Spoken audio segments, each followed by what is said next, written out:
welcome to EduWeave Online Education Expo. We have the second panel discussion starting right now. Let me first hand it over to our student volunteer, Keertana, to introduce the moderator for the day. Keertana, over to you. Take it over from here. Keertana, you're muted. Good morning to everybody here. We have our moderator, Dr. Shamin Kenita. I'm going to give the intro of her. Dr. Shamin Kenita is a medical professional, creative conceptualizer, and writer with an experience of over 10 plus years across education, IoT, robotics, manufacturing, retail, and hospitality. Her work brings together a unique combination of strategy, writing, creativity, and psychology to create written and visual content tailored to brands and institutions. Out-of-Box Content is an industry agnostic, end-to-end content and marketing agency based in Bangalore. She is a homeopath and a certified interventional yoga practitioner, believes in sustainable living, participates in city-led green initiatives, and engages in forums that promote women empowerment, transgender and LGBT rights. Thank you, ma'am. Over to ma'am to introduce the panelist. Thank you. Thanks, Keertana. Good afternoon, everyone, and thanks for having me here and moderating this panel. Such esteemed people, I would say, with this topic that is inclusive education, something I'm familiar with as a parent, but also as an outsider, and that's why we would explore it a bit more. So before we begin, I just like to introduce our panelists. So Shweta Sharan, she's a freelance journalist with bylines in the Hindu, Mint, Deccan Herald. She's written quite a bit on books, on education. She's a founder of Bangalore Schools, and she has a big community basically behind her. We have known each other for close to a decade. Besides that, she's also one of the 3 women behind TokaBox, a California-based company. And she has an MA in literature with a specialization in journalism, and of course loves spending time with an 11-year-old. So welcome, Shweta. Papia Banerjee, she has almost 2 decades of education experience in the industry, an expert in the field of special education needs, that is SEN, work globally across international schools and organizations, and most importantly, help students transition to universities and education system. So she has her master's degree in the field of SEN and inclusivity from the UK, as well as memberships in most prestigious institutions, and currently the Chief Education Officer of London-based Lingua Skills Hub. So welcome, Papia. Nice to have you here. Diana, our third panelist, she has an MSc Holistic Counseling, pursuing her degree in special education. Also been in this field for over 9 years now. And her specialization is learning disabilities, autism spectrum kids. And she's a very enthusiastic, passionate educator, and also works around kids with being accepted as a part of the society. She's a SEN educator currently from Redbridge International Academy. So thanks for being here and nice to have you all. To begin with our discussion, and something that I, as I mentioned previously, as a parent who has been in the system, who has a kid there, when it comes to inclusion, 5 years ago it was something just academic mostly, and has over the last few years, been a topic of discussion, and the parents have had their say. So there is slowly awareness building up. But on the ground, if I were to ask you, Papia, how do you see that from an education point of view, from the schools? How is that being, integrated?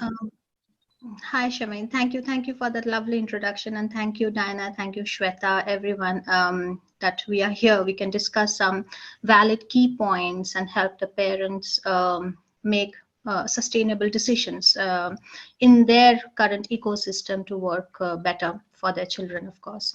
As back to your question, Shamin, I would say it is a comparative analysis.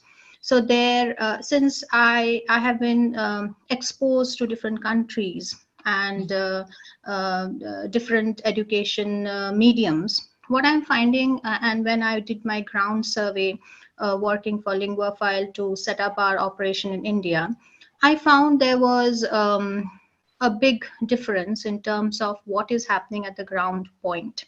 So inclusion looks a very small word, but then working it out in the practical, in the real scope is very challenging.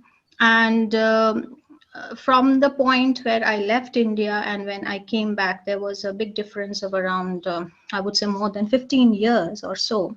And there I found that, of course, there was a big change in the way in India things were working.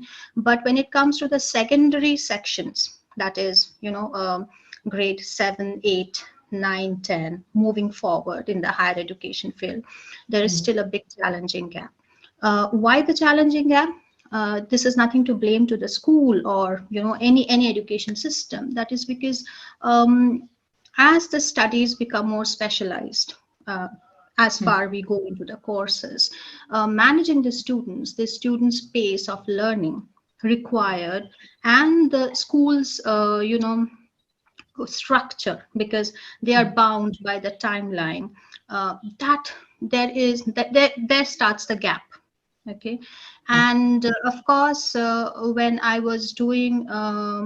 When I was there with the school in India and I was looking at the special education department, how it was working in Bangalore, there was a whole lot of things being done in the primary level. But as you move to the secondary level, the students were also kind of,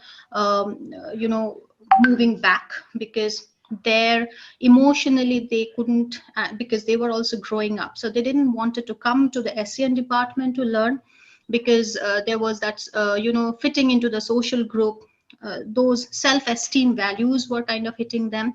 So they didn't want to come. And the teachers were struggling in a classroom, to bring that pace. So there, the gap was quite noticeable.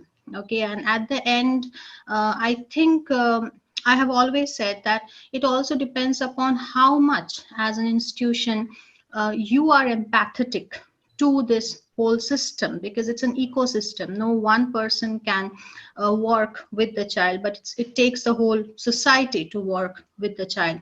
And in that case, what I found was that there was a lot of bottom-up approach. So the SEN department wanted to do something to push it further, to give more ideas. But from the top down, from the management towards down, there was always a lack, because in a school's ecosystem, you have 1,000 students, and there, what we say in the world of special education need, any school might be having 10% of special ed students in the inclusive field. So as a school, my target would always be to take care of that 90%, because that's where my grade is. This 10% is there. If they're there, they're fine. If they're not there, it's okay. I mean, it's not my priority. Not priority. And it's absolutely understandable. It's how the ecosystem work in a schooling ground. So as I coming back again, so what is happening is that gap is building, and reality is quite challenging. Okay, right.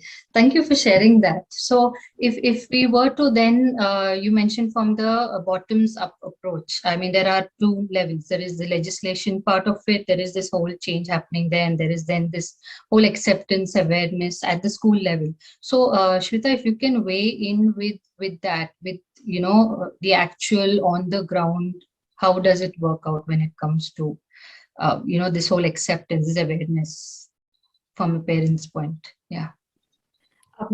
First of all, thank you to Manoj and Sandhya, and Shamin, great to see you here.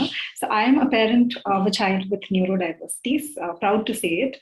I will say that there are a lot of anxieties that parents face, primarily because they don't really know much about their child and the diversity that the child has. So many of them don't have the right information. They haven't really been given access to the right information. And then many of them don't know where to go to seek that help.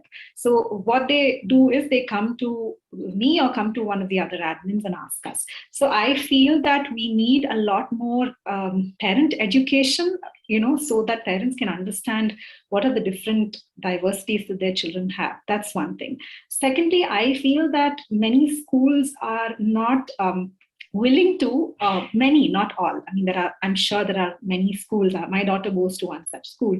So, but most schools don't really want to address the issue of inclusion. They don't want to, don't want to, they're not able to as well. So it's not easy to kind of just do it. You need the resources, you need to have a setup that helps parents and students kind of integrate into the system. So either they don't really want to go there, or they don't know how to go about it and get access to the resources and set up something which helps to integrate children with diversities into the school system. So I feel that we need to really get schools to take inclusion more seriously. I think it is very important because inclusion and diversity are key talking points when it comes to hiring and employment in the coming years. Many career symposiums I go to talk about diversity and inclusion in a big way. And we do realize that that's going to be how the future is. Our children think differently. And it's all about being different and really capitalizing on your strengths. So I feel that you need that schools to embrace inclusion. Thirdly, I feel that it also starts at home. It also needs to go permeate the society. We need to understand neurodiversity. All children, all people need to understand what autism is or what dyslexia is. They need to understand that we all have differences and we are all on some kind of spectrum. We all have a difference. It's not that anyone is normal and not normal. So I feel that we need to expose people in the society to differences because it starts there. You need other students to understand other kinds of students, students who are different from themselves. So I think these are the problems that parents typically face. That the fear that will my child be able to fit into that class, or how will the interactions go? So I think that it's not easy, as I said, for a school to get it right immediately, but I think they really should try. And it's important that as parents we really push for them to take inclusion seriously. Correct. So, but then what have you noticed any kind of change, say 5 years before and now, in terms of even the understanding of how to approach it? Because there is a lot of information and what every parent faces. So it's just that with the education, then they also have to factor in an additional set of factors to differentiate or decide. So is there some improvement in that? Can you point out some way forward? Absolutely. I think in Bangalore that there is. I don't know about other cities because it varies from city to city to a large extent. I think because of a group like Bangalore Schools, there's so much of awareness among parents. Even parents I know who don't have neurodiverse children understand what autism is. I mean, they have that awareness. They understand what occupational therapy is. So I think that awareness is there. And we have a lot more schools with special needs set up with resource rooms today than we did in 2010 or 2012. We have many. So whenever a parent comes up to me and asks what is a school that has an inclusive setup in this area, I'm actually able to tell them 2 or 3 names and ask them to explore those setups. So I think that definitely it is improving. And as parents, I think parents are becoming much more in control of their journey. They are seeking resources on their own, trying to kind of play a big role in their child's progress. For instance, when my daughter was diagnosed, I was just thinking remediation is all about just getting her to sit and read and write and do math. But there's a lot more than that, occupational therapy helped us a lot. And so much more, there's so much more to it. And getting her to be more confident and, getting her to interact with more students. So I think definitely that the awareness is much more. And that's a really positive thing. That's nice. That's nice. So if I were to come to then this whole emotional aspect of even, handling these children, and Diana, this question is for you. So there is training required, right, for teachers, for educators also. So if we were to go into that sphere, and currently the trained teachers are very few and very less. So at which point then can, a child be a part of a regular setup in terms of the school? So if you can just shed some light on that part of it. Sure. Thank you for having me today. And as a school, I would like to say that we train not only our teachers, but the admin staff and the helping staff. It starts from the house, as Shweta ma'am addressed it. It starts from the house. We need to remove the fear of the parent that your child will be safe in an inclusive school. That's the first step. Then when the child enters the bus and he travels to the school, there's a buddy, friend sitting next to him who he is comfortable with or she is comfortable with. And the driver and the caretaker in the bus is also trained or sensitized that, okay, there are certain things that it would be nice if you could avoid those situations. Or if the child behaves or throws a tantrum, how is he supposed to handle that child? That information is given. Then when the child is entering the school, how he's addressed by the security people or whether it's the admin staff, that is done only through training and awareness. And I want to believe that there are a lot of schools which do this already, but at Redbridge we do the training on and off because there are sometimes they also don't know how to address a certain situation with a certain child. So when we do not address those situations is where we have confusions or there is a disturbance between the child and how to deal with it. Then when they come to the class, the teacher of course is trained. I think all my teachers are already sensitized through different trainings throughout the year. But more than that, how a chapter can be taught, not only keeping normal children in mind, but keeping the special child also in mind. How that approach can be done. That is what we do in our awareness or training programs. I think and that's how the bridge is being normalized. And of course, there are certain cases which we can't take because inclusive learning, if it's a severe child, if it's severe, when I say there are children in autism or in learning disability with different range of disabilities. Like for example, this learning disability child may know to read and write, but hearing or listening to a instruction could be difficult.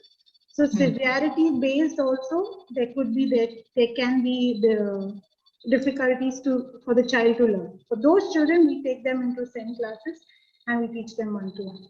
But we try our best to keep them included in all the activities. Okay. So the idea in a broad scope is to get them involved in everything. But at a very, if you delve deeper, each child has different set of, I mean, he's not able to, or he or she is not able to do a certain set of things, a certain set of activities, whether it's a Down syndrome or autism. So is there any specific, I mean, when you come to training, is there anything that's done based on it, or is this, how is the approach to? Okay, let me explain this through an example. So in our school, we need to do a project which is given to each child. That if a class is taken, the class is divided into small groups. Now this class may have special children, may not have special children. But if the child has, if the special child is there as a part of that group, then he or she is given an activity which he can handle. For example, now if I give him a project on water, Maybe he's good in drawing, or maybe he's good in presenting it or saying the matter. So the other children would do the writing part of it and give him a presentation. But when it's time to present the project, he would be the one who would present the project. So Okay. by understanding the child's ability and working on his strengths, we give him the activity, but he's still part of the group. He doesn't feel that he is not part of it. He's not part of it. If that was the case, then, and Papia, this question is to you, that this whole setup of training, of looking after, is quite, as a school, it is quite there is commercials involved. There is that whole constraints with regards to how much of a training and what can be done with the existing setup. So in that case, how can we find a way, a middle path to have kids of with various, say, abilities on there, and how do teachers then manage the kids? So is there an insight into that? Right. So, Charmaine, you are very correct. I mean, when we have done a program, I mean, masters in special education needs, it took us 6 months only to do dyslexia. Okay. 6 months only for dyslexia, because just to understand dyslexia, go to the literatures, theories, there are different ways of assessments. I'm not here talking about the psychic, the standardized assessments. As a teacher, what are the things you have to do? We call that miscue analysis. We call that, that structure, because everything has to do with the environment. There are three factors which are working: the cognition, the behavior, and the emotional side. So we are looking at a huge model. So definitely in a teaching classroom or in a school, training the teachers, what every school does is they are just teaching them identification, that in your class, if these are the cases, these are the slow learners, so this is the way you go. But the problem is, I have been a part of many such trainings. When the teachers are doing those workshops, I find them very active. They point out, if this is a child, you should do this, this, this. But when that same teacher returns back to the classroom, okay, things turn different. Because then you are more concerned about those 25, and those twos are, okay, they are there, they try. So either at that time, the worksheets become too easy, okay, or they are sent to the SEN department with their work. Please complete this. And it's more like what we say, it's like learning, vomiting. So it's something, it gets stuck there. It's not moving. What needs to be done, if I really want the teaching, the training is to be happening, of course, the SEN teachers goes and they observes the teachers in the general teachers in the classroom to see how they are teaching, and etc. But what the teachers need to do is, the chapters or whatever they are teaching, it's very important that the progression of that child needs to be capped, or that need to be measured. And if that is done, then only the general teachers will keep it in their mind that whatever the workshop, whatever that little bit of training has been done, is systematically, structurally used in the classroom, because that measurement is not done. From the teacher's perspective, we are looking at how the teacher is doing what we nowadays call a differentiated curriculum. Okay, how much the teacher is using the PPT, the laptop, how much the teacher is doing scaffolding, how much the teacher is eliciting the questions, the general teaching, how much all those 4 learning styles are incorporated in the classroom. But probably that same video which you are showing, you may not know that that child who is having ADHD, okay, and you are showing that video to the classroom, that child probably is zoomed out, okay, in that ADHD video. So am I correct as a teacher that what am I doing after that, that video? Am I stopping that video somewhere and kind of putting that child and asking, so honey, we watched this, could you recall something has happened, or could you make 2 small notes and come back to show me? I understand in a general 40 minutes class, it's very difficult. Yes. Very Yes. difficult, trust me. And there, what I said, that comparable, that's why I said in your last question, it is a comparison. It's a comparable difference, because you still can do it in the primary level, because at all in primary, the subjects are more on the conceptualizing skill. But as you move into the secondary, after some time, it really becomes difficult, so. And there, I mean, in the international setup, since I work there, what we do is we resource with a learning center, with a specialized school.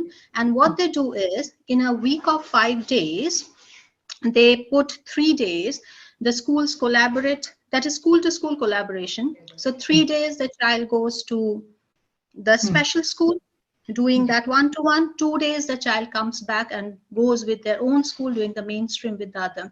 So in that way you have the balance of both. Otherwise, such intrinsic requirement, and each child is different. So Correct. in the spectrum of dyslexia also, there would be huge difference between the individuals. So Correct. with due respect to all teachers, how much we train them, there will still be a gap. Yeah. Still be a gap. Correct. So this assessments that you mentioned now, we are aware of the regular assessments, assessing their grasp and knowledge and all of it. Is there then more added to it? How do you evaluate kids besides their, just their learning when it comes to their Right. progress? So in our center, we not only do what we call the general psyched IQ assessment, that is WISC, which Yes. we all know, or some psychologists use BKTs, that is Binet Kamat Intelligence. So that you are just testing the IQs, right? The IQ level of the child, or some is using MISIC or whatever. But what about the child's internal learning? So there we are using RAT. Okay, we use TOMAL. TOMAL is test of memory and learning. Okay, and then we have to use VARC, which help us to know the learning style. But these all again fall under standardized assessment. If I don't have to do standardized assessment also, we do MISCU analysis, we do reading analysis, we do writing, phoneme, graphic. So there could be all. And a child with special education needs, I mean, this is something which again the research says that as they grow up, there would be a trend that they would blend one difficulty into another difficulty. So there might be cases that what we say that out of every 5 children with dyslexia may also show every one child, 1 out of 5 cases of dyslexia may also show attention deficit issues as they grow up. Okay, but as they grow up, we get so much bogged with that attention deficit, that ADHD nature, that we are forgetting that it has masked out from dyslexia. Because as they grow up, they try to mask because they have to fit into the class, right? They don't know how to read, or they are having difficulty with the subject. So what is the best way to mask? By disrupting the class, or just telling, I forgot my homework. Okay, or oh, you said that, I didn't listen to you. Okay, or doing something and making the classroom busy, so the teacher's attention moves to something else. And these are general techniques which all children do. And when they're 11-12 years old, then that whole idea of self-esteem also comes in. So I don't want to lose a face in front of my friend by telling that actually I can't spell those words. So that's so it will be there. And that's why these children needs to have that movement, and especially with subjects, that is another important thing, Shameen. As we all know, if we have to really bring out the real persona in them, we have to work with their strength. Now each school, you have only a bag of subject. Okay, yeah probably that child is not suiting in that bag. Yeah. Correct. True. So what about the other thing? That becomes difficult, isn't it? Yes. I mean, so it's very limited. But Also, to add into what ma'am said. I was going to, yeah. So when a child comes in, it's a new admission, Hmm. we do the what ma'am said, the the test which we are not given by the clinics. A regular reading test will be done. So this is not followed by any strict clinical tests. This is just what I do with the students. According to the age and the standard what the child is asking for admission, based on that, we test the reading level, writing level, and what phonetics does the child know. And based on that, I suggest them, okay, it would be nice if you could do an LD test and come back, or autism spectrum test, or whichever I would suspect the child is having an issue with. Once the child is referred to the clinic, once the testing is done, they come back to us, and if they join the school, then we decide a way of curriculum, I wouldn't say curriculum, but a way to teach the child inclusive of our curriculum. Now we have 3 different curriculums which we follow in WellBridge: ICSE, IGSE, and IB, which is given at different stages of standards in India. So they do have a lot of options now. This is not only with my school, but other schools as well.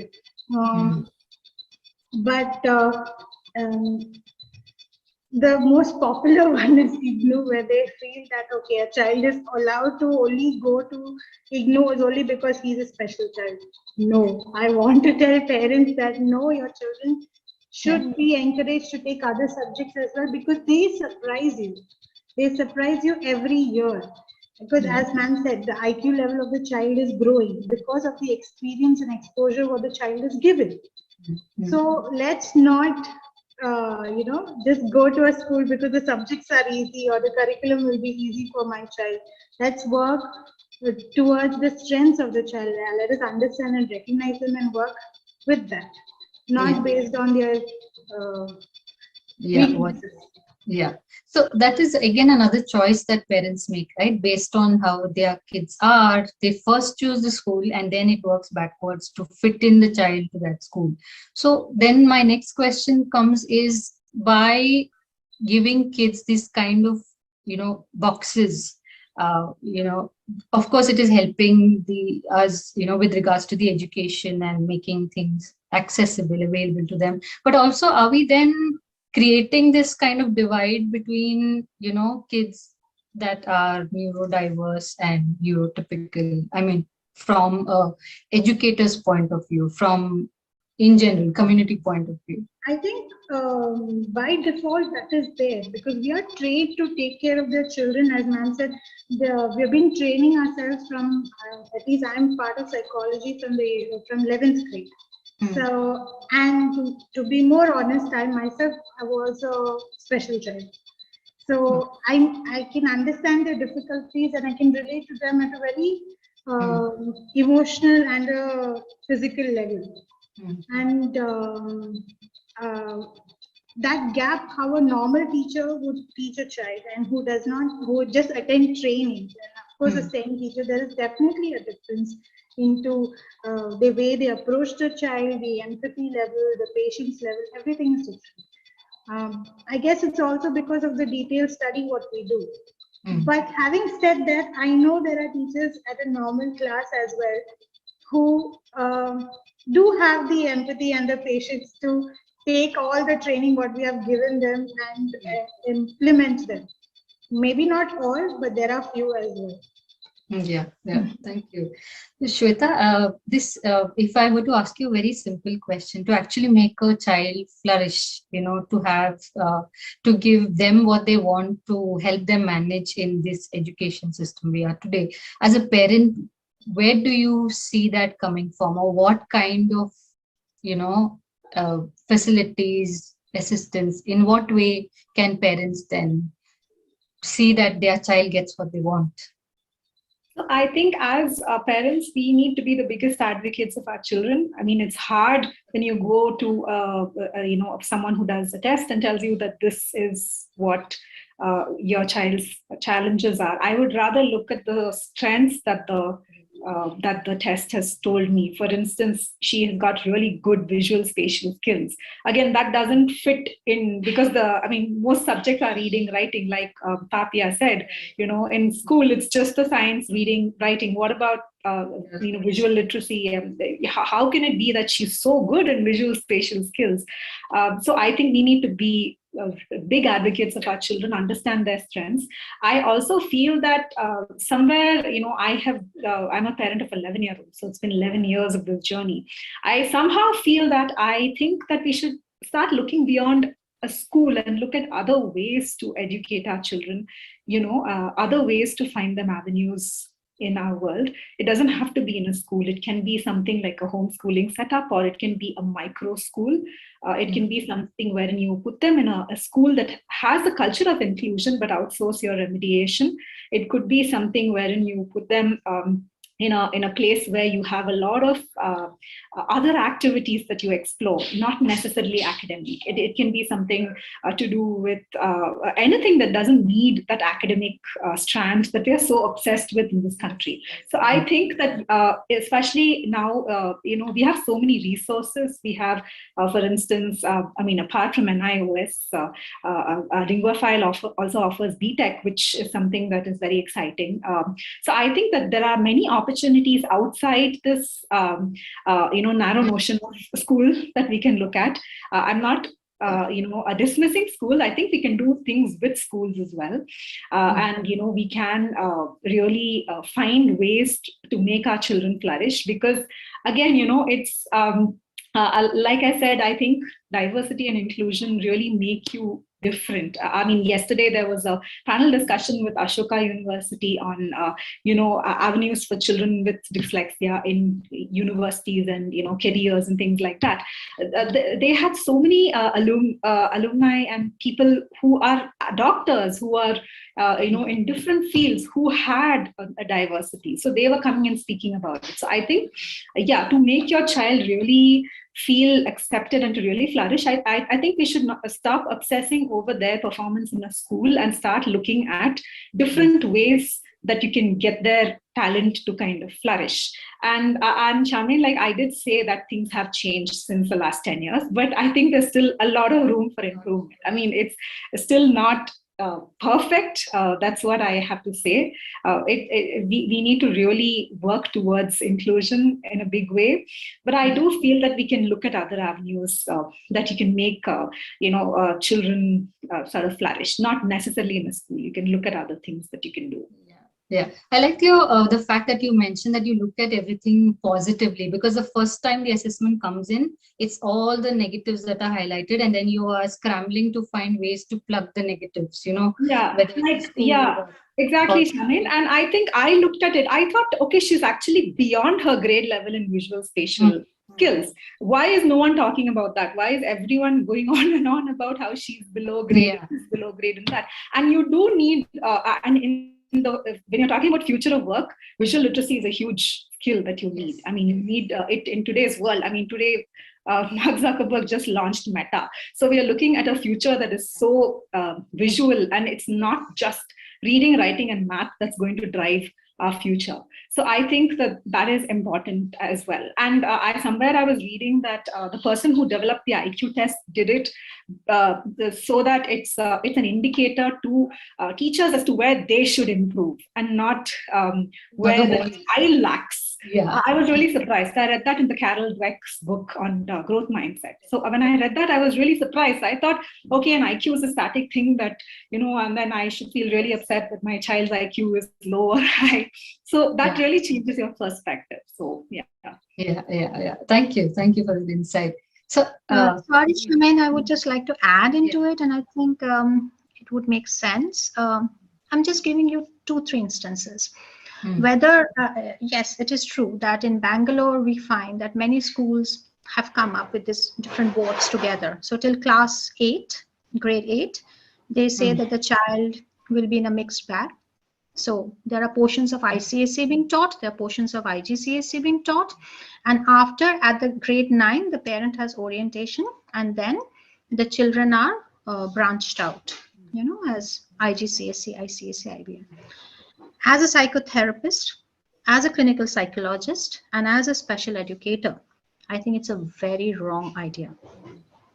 Okay, because when it comes to the teaching done, it's a mess.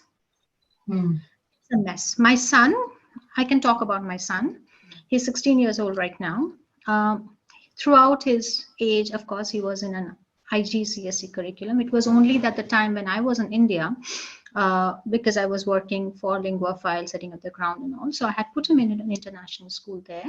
And at that time, he was in grade 8. And so there were portions where he was being taught from IGCSE, style of learning, writing. Science was also kind of taught. History was again going to ICSE history. And my son was frustrated because when it comes to the paper, each teacher had different expectation. Okay, so some wanted the answer to be in IGCSE style, some wanted the answer to be in ICSE style. It was a hodgepodge, and the way they were taught in the class, the way it was like what the expectation in the class was, it was taught in a very, very GCSE standard level, learning style, blah, blah, blah. And in the answers, if you don't write the definition, you will not get marks. So again, in GCSE, we do not work with definition. We are not bothered about definition. We are more bothered about application. Okay, so two different world of studies. Imagine a child with dyslexia, working memory is an issue in the beginning only, and you are expecting so much. Okay, and then you have to learn first language, second language. Okay, this is must, that is not there, this is that. Come on, the child is having dyslexia. Language is an issue, and you are expecting so much of English literature, English language, then Spanish, French, German. Okay, understood. The parents want the children, and sometimes the children also want to learn, but at what level? That's the question, right? It doesn't work right. And whether I'm having a mix of IGCSE, IB, or ICSE board, or CBSE, ICSE, it's not the question. The question is how many subjects you have. Okay, very simple. That same child right now, we are back in London, and of course he is going to stay back. I would only be going up and down from India and London or my other countries, wherever we are present. He is now back and he's so happy because here the school has, it was given to him. So of course we know that in GCSE, English and Maths is compulsory. And in English and Maths also, for example, there are tiers. Okay, so everybody doesn't have to the same tiers. Okay, and rest, he was given a choice of 20 subjects. Now choose. There. So choices. And he is completely a creative person, so his choice of subjects were of those creative ones. Okay, and there are subjects like film studies also. There are subjects like creative media also, and I'm not saying these are the vocational or extracurricular subject. These are qualifications. With that, you can move on to the next step as A levels and then to the university. So here we do not have mix of ICSE. Okay, we have different boards here. Okay, but all the boards, why we bring those boards is that, so I have a flexibility that I can choose from, say, suppose Edexcel, the English and Maths, and I can do my art and design from AQA, and I can do my XYZ subject from OCR. Okay, I'm looking at the subjects, I'm not looking at the boards. And when I get these transcript, at the end of the day, I have my minimum, say, suppose the university requirement is minimum 5 Cs. Okay, that is 5 subjects. Having English and Maths is compulsory till grade 10, 11, 12, it is no more compulsory. Okay. Except the Indian dynamics. I'm not talking here about the Indian dynamics because in India, still in higher education, 11, 12, you have to have English. Okay, whether you get a D, it doesn't matter. You have to show English. Otherwise, there are a lot of other issues. There, minimum 3 subject is required in the A levels, that is plus 12 level. And it doesn't matter what subject you're taking. So you can have a combination of art and design, geography and statistics. That's it, job done. We say 4 because by chance, if one subject, it doesn't come out a good grade, at least you have another one to support you. That is what inclusivity is. Still now, in inclusivity also, so inclusivity is not only about teachers accepting it. It is about a lot of other dynamics, about how the higher education is accepting your what you are, how you are. What are the subjects you are giving? Again, you're playing with the strength. If I'm only talking about the strength, right? Yes. Yes. Yeah. So I'm here going beyond English, maths, geography, history, and all those academic blah blah blah. Okay, I'm going to subject like food science, food tech. Okay, I'm giving a qualification there, and this is a qualification, not a vocational course. Correct, You are correct, having yeah. proper mark sheet, which is like your asset throughout Yeah. your life. Okay, Yeah. with which you can go into an employment. That what matters. So it's a big stake. It's a big stake, and If I were to just add, sorry to interrupt, but it puts a lot of onus on parents, on the kid, on that, right? And currently, if you don't have the setup, the education setup, then you are just putting them there and then probably carrying them the way forward till they graduate. So how then, if I were to say in the Indian education system, in the Indian context, how do we work around that given our this is something which the big stakeholders, like I'm pretty sure here, most of these schools, the international schools that are there, I'm talking about Mumbai, Bangalore, Hyderabad, the big stakeholders, right? Chennai. The top management has to go and fight it out with the government. It is not the teachers, not the parents. Of course, parents have to put their petition. Okay. I mean, there is a lot to talk about. I mean, we will run short of the time, right? We are talking about NEP, National Education Policy, and I have gone through that policy, the new one. Okay, there was a chapter 5 is about special education. I remember so well. But what about learning disability? Okay, so there was a whole lot of point put about physical disability, blah, blah, blah, children under poverty line, what you should do, what you not should do. But what about learning disability, where you are making languages compulsory? Come on. So are you really looking at learning disability? Have you ever in that policy put up in higher education what happens?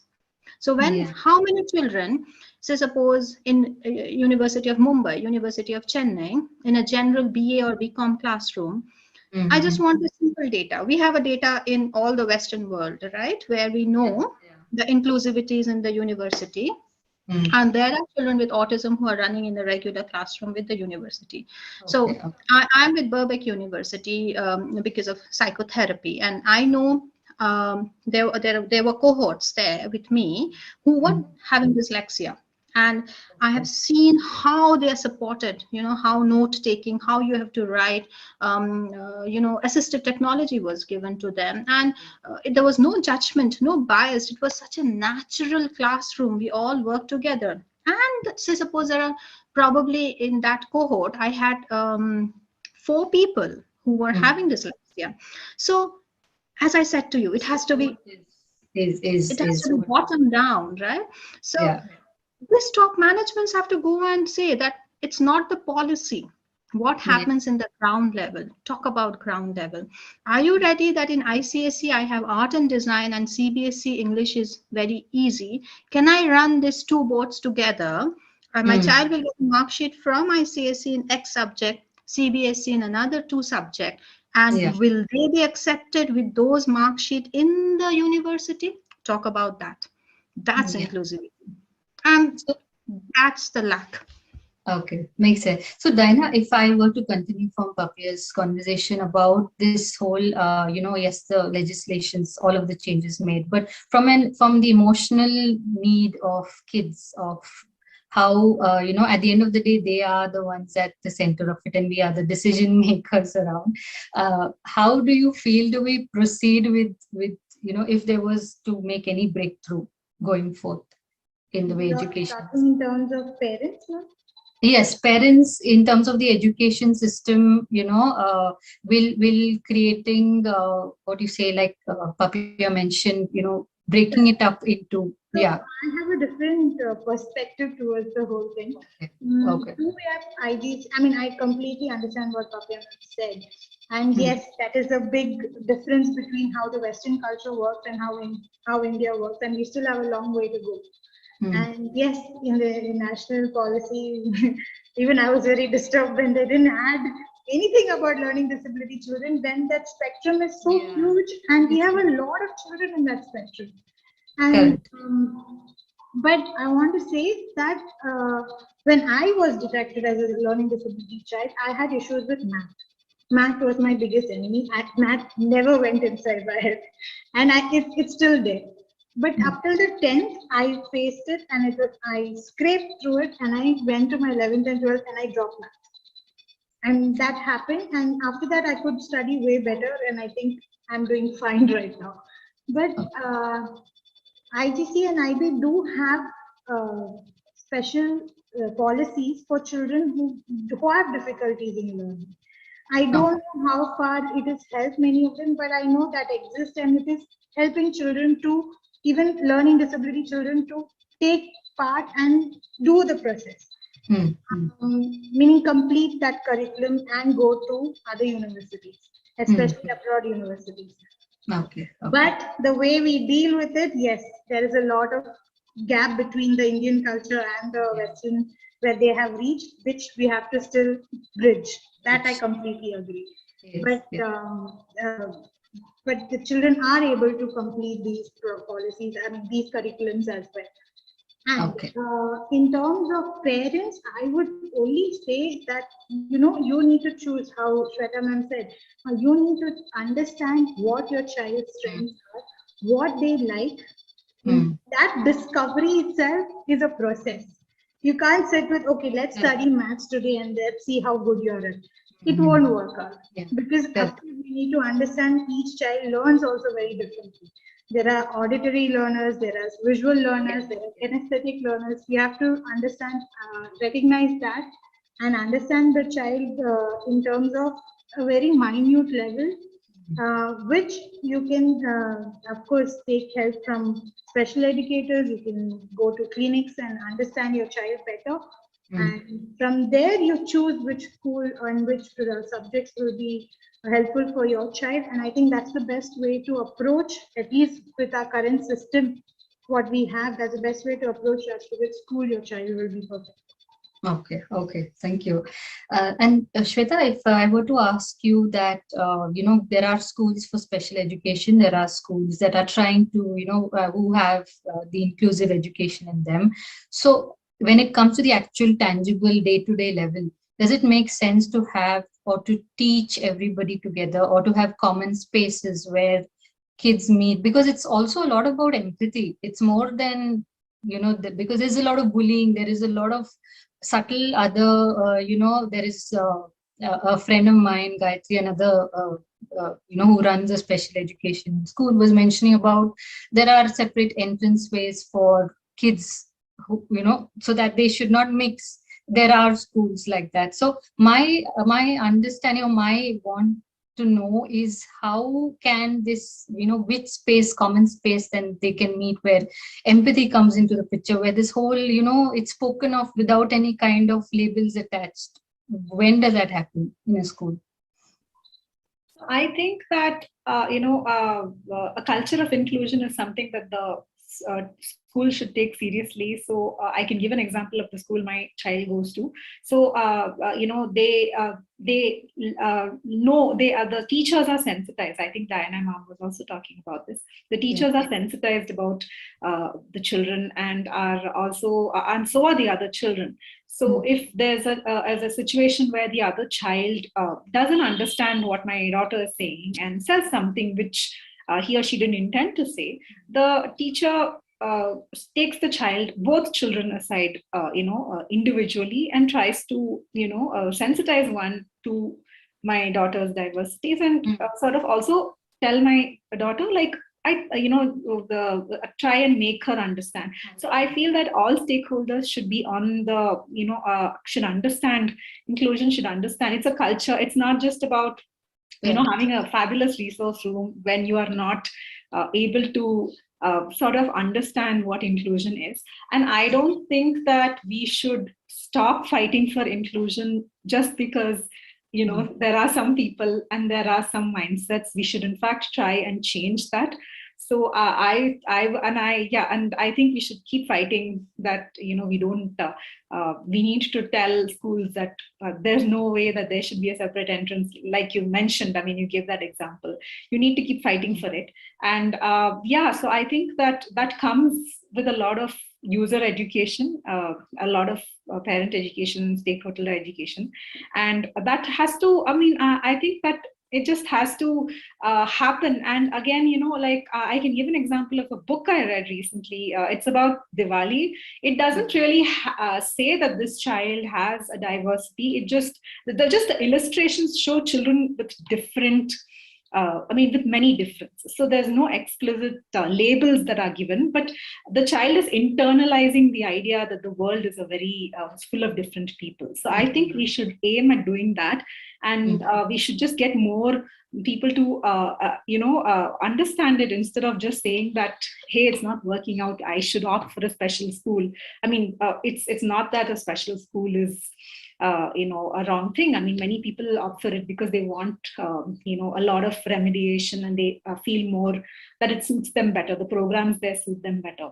But I still feel inclusion is really important, and I think that that we need to really fight for it in schools, for sure. And I know that every day I have a parent asking me, I am not able to get my child into a school. They don't offer this support. They don't offer this. I don't know what to do. And it's kind of hard. It's heartbreaking to hear that, that because we all want our children to be part of this world. So I think we should keep fighting the good fight, instead of just saying that, since schools are not understanding inclusion, let's just either put them, just either homeschool them or put them in a special school. So that's what I think. I just want to add here one thing, is that sensitization, it does happen in the schools, true. A lot of sensitization within the school folk, but as we said, all stakeholders are equally, should be put into awareness. I would request all the schools, so-called the schools who have such inclusive platform, that it is very important that you bring the whole audience, that is all the parents in, and sensitize them. Because how much, it's again that culture, right? So the environment. So how much the school teacher sometimes, wants to work with a typical child and another average learner, bringing them together, trying to mend their ways. As they age up, 12, 13, 14, the children who are having difficulties, they are shunned out of the social groups. And there, it is a lot of bullying that happens, okay? And they just put labels, oh, you are a slow learner, you get differentiated paper, you get extra time, So these all affects that child who is having a differentiated learning needs. And that child is speaking not because the child is speaking her, but because, if that child goes back probably to their household and says, I have a friend who has autism, the parent, a general parent might not, you have a friend with autism, the child have meltdown. Why do you need a friend like that? Why don't you have, just go to, so it's the whole population of the adults. Okay. Yes. So until unless, again, that 90% is also being sensitized. Okay. Then only that 10% of inclusion will slowly seep in. So parents, the whole parents population, they should be also called over, and a very good speaker should be brought in, and they should be also given these ideas that, look, if your child is having a friend and who has autism or a CP, cerebral palsy, or a GDD, speaks differently, thinks differently, again, I'm going to the macro system, right? So that's what the ecological model is, and we have to work towards it, and that will be a big change in this whole perception. Diana, you wanted to add? So when the child is actually they come for admission, and what I follow in terms of the parent is this, that sensitize your child to different situations, what he or she can face during the day when he comes into the school. Like he might have a situation that he might be bullied in the bus. Though there is a buddy, we are doing as what we have to do as part of the school. But how is he going to handle it? So that exposure only a parent can give when or rather it's best when a parent is actually exposing the child to that particular situation and doing a role play and telling, okay, you know what, you might go through this, let's see how you're going to act. and then you role play it, and he or she is more confident rather the child going into a panic mode. Or even when the child is, especially in the 8th and 9th grade, when he's like, oh, you have autism, oh, you have more time than us to write the exam, then he's already exposed to that in his safe group, that event, he's able to handle it much better when he's actually facing that situation in life. So I would suggest that the parent is more sensitized and more aware of these situations, and then he sends to school. And maybe should be repeated, because these children, repetition is the best method of teaching them. Yeah. Thank you. One thing I just wanted to know a little is about kids. I have an 11-year-old, and we are aware of smaller kids, and it is mainly about parents and the school trying to work around it. But once they move into the secondary, they understand, they are aware of what they have, and then becomes the isolation part of it. So is there any specific support that kids need once they grow when it comes to managing, whether it's education or the friends, or would you suggest anything that? Usually they do come and open up in a counseling setup, and when we have counseling sessions, they tell us that, okay, I am aware that I'm an autistic child or a learning disability child, and these are my issues. Okay. And based on that, as the therapy progresses, then we come up with conclusions as to how we can face his day-to-day issues. So that's how I've seen a difference in the child. So there are counselors that specially handle. Yes, I do not know if there are special counselors for this, but I've taken cases with learning disability and autistic children. And they have opened up and they have said, no, ma'am, they bully me a lot. Or when they are playing a game, maybe they're playing badminton or football, they don't let me play. Why I am not supposed to play? Am I not good enough? So the confidence and self-esteem is already going down as they open up to this. So then we try and figure out a way of how he can prove himself or herself and be part of that group as well. Okay. Sometimes it is possible that I may have to talk to the other group, and then we have a group counseling session. Okay, right. So do you also then go into the school and counsel there as a group, or is it just they come to you? And usually in the school, whichever school I'm teaching, and that school I introduce myself and I tell them that I'm the counselor, and they can approach me privately. Usually that is what I prefer, because sometimes teachers or other parents who are visiting the school, oh, your child is going for counseling. That is another label what parents or teachers do sometimes. So I like to keep it private between the child and me. But of course, the management is aware that this particular child from so-and-so class is coming to sessions, and until it's but it is not discussed, or it is not told until it is something that life-threatening or it is suicidal. Then we discuss it with the management that we need to be aware that the child has this fear. Okay, right. This question has just come from one of the parents, that many parents decide a school on the inclusive culture, and there is no freedom to decide subjects and all of that. So as a starting point, what should such parents do if they have this kind of quandary, this confusion of how do they approach a school to put their kids into? Is it the board? Is it the subjects? I mean, yeah, if you can shed some light. I would suggest that first thing is to understand what the child likes, what subjects does he like, what curriculum comes in later for me. I would look at what strength he has. Is he good in music? Is he good in drawing? Is he having co-curricular activities like karate or any other martial art? Does the school provide that? Does the school has those facilities, or does he have even do they have a SEN teacher, and how does the SEN teacher approach these kids? What facilities as a SEN resource team do they have, and how do they deal with it? I would question the school first, and then suggest based on your child's interest, suggest the school then. Okay, thank you. Shweta, you'd like to add to that as well, please? So I think the question was, what should we look for in a school in terms of an inclusive school?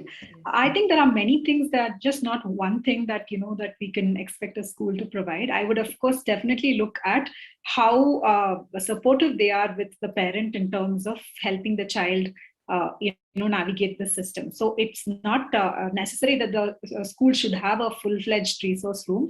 I can always outsource my remediation, but they should be willing to work with me to be coordinated and sort of be involved in the drawing up that individualized education program, and sort of be involved in that, so that they know what the remedial person is doing. I would look more at that flexibility, that support.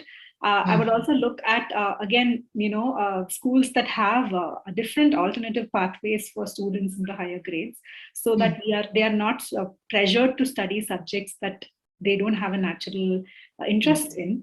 And yeah, so I would primarily look at that. If the school has a remedial setup, that's great, because as parents, we take our children to so many therapies after school. It is very tiring, and they don't have the time to do things that they really enjoy. I mean, just having therapy day in and day out and having classes. I mean, they should just be willing to play outside. I mean, they should have the time to play outside or do something they like or take up something they like.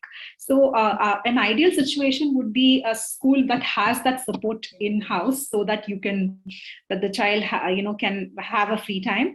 But I would look at a school that is willing to work with the parent and really values and cherishes the child, and also offers different pathways for the child to blossom. Because I feel that even if you have a great resource room, and I have had this experience, I have been to so many schools for my daughter. She has been rejected by so many schools, and they have had a really good remedial setup. They have teachers and everything, but they kept questioning us. I think she should be in a lower grade, and she's not in this grade. In fact, they wanted to take her down 3 notches grade level.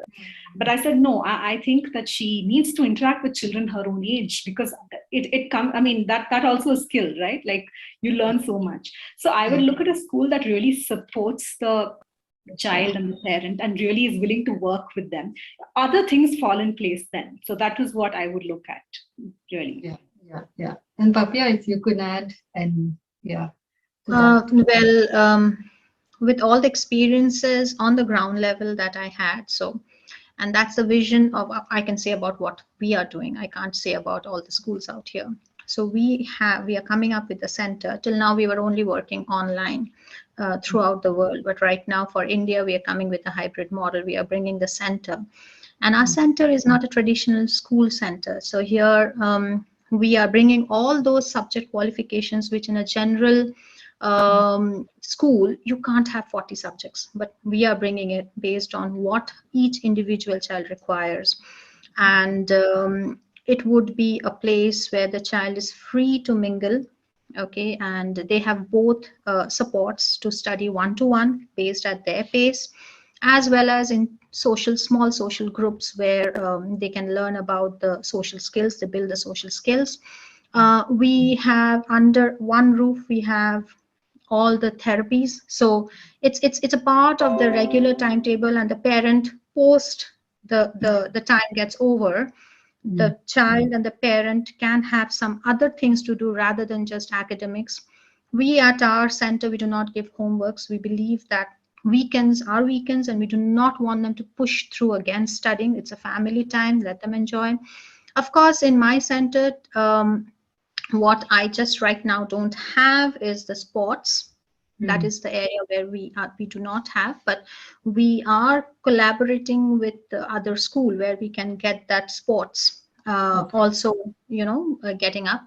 But when it comes to subject, I mean, we don't mind if a child is studying, say, suppose ESL with art and design and food science, where they're learning, and all these 3 will be coming as an international qualification, and from there we would be putting them through the universities.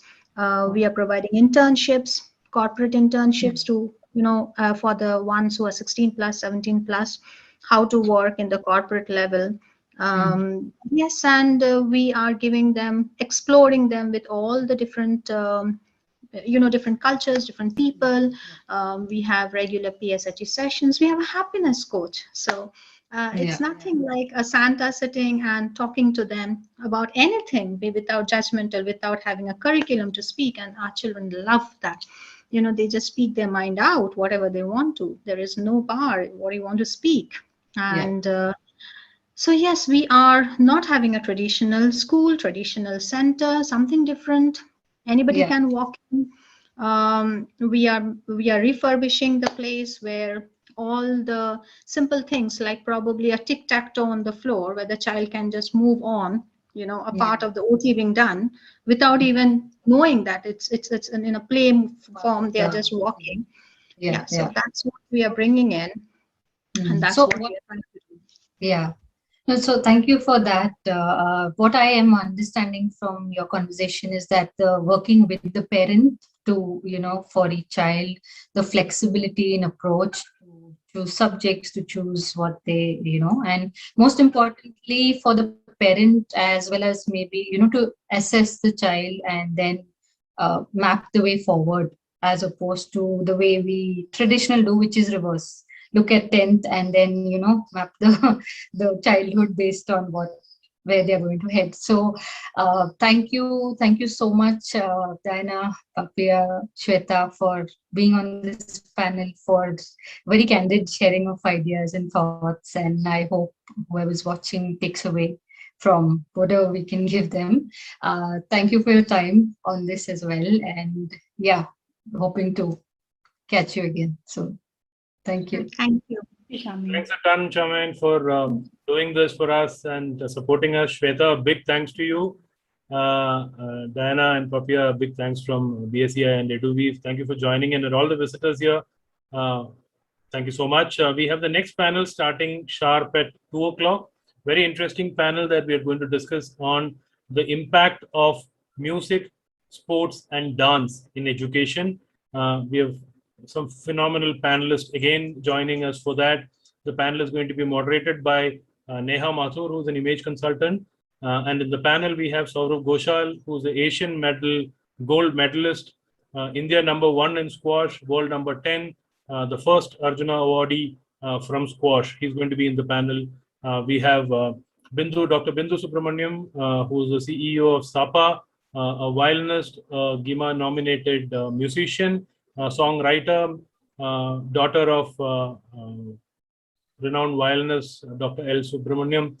And we also have Rekha Raju. Dr. Rekha Raju is a chartered accountant who went on to do her PhD and then pursued her passion in dance. So she's a renowned Mohiniyattam exponent who travels across the world for Mohiniyattam. So these are the panelists that are going to join us at 2 o'clock. So let's have a quick lunch and join back at 2 for the next panel discussion. Thank you so much, Charmaine, for hosting.